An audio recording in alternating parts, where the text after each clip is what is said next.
வணக்கம் நண்பர்களே, நான் உங்கள் அன்பு தோழி. நம்மளோட சேனலை சப்ஸ்கிரைப் பண்ணி வச்சுக்கோங்க. அப்போ தான் என்னோட வீடியோஸ் உங்களுக்கு வந்து சேரும். நம்ம இயற்கை உணவு சார்ந்த பொருட்களை தான் வீடியோவாக பதிவிடுறோம்.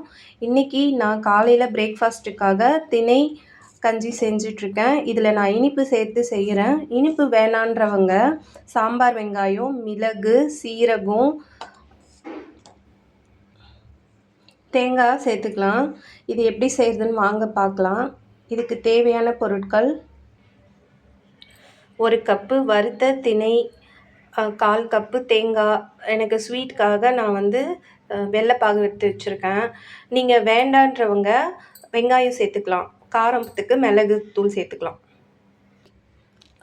நம்ம மிக்ஸி ஜாரில் திணை மாவை அரைச்சிட்டு வந்து அது கூட இந்த வெள்ளைப்பாகையும் சேர்த்து கலந்துக்கலாம். மிக்ஸியில் திணையை அரைக்கும் போது நல்ல மாவு பதத்துக்கு அரைக்கணுங்க. அப்போ தான் வந்து நம்மளுக்கு வந்து கஞ்சி நல்லா வரும். இல்லைன்னா குறையாக இருக்கும். நான் பாத்திரத்தில் செஞ்சுருக்கேன். உங்களுக்கு குக்கரில் வேணுனாலும் நீங்கள் குக்கரில் சேர்த்துக்கலாம். கை விடாமல் கிண்டினா தான் இது வந்து கட்டி இல்லாமல் வரும். குக்கரில் நம்ம 1 கப்புக்கு 1½ கப்பு தண்ணி வைக்கணுங்க. கடைசியாக தேங்காய் துருவலையும் நம்ம இதை சேர்த்துக்கலாம். பாருங்கள், பார்க்கவே எவ்வளோ அழகாக இருக்குது சொல்லிட்டு. இதை நம்ம தினமும் எடுத்துக்கலாம், இல்லைனா வாரத்துக்கு 3 நாள் எடுத்துக்கலாம். வெயிட் லாஸ் ஜேர்னியில் இருக்கிறவங்களும் இதை ட்ரை பண்ணி பாருங்கள். உங்களுக்கு காரம் ரெசிபி வேணும்னா காரம் ரெசிபின்னு போடுங்க. அதையும் நான் வந்து வீடியோ பதிவு பண்ணி போடுறேன்.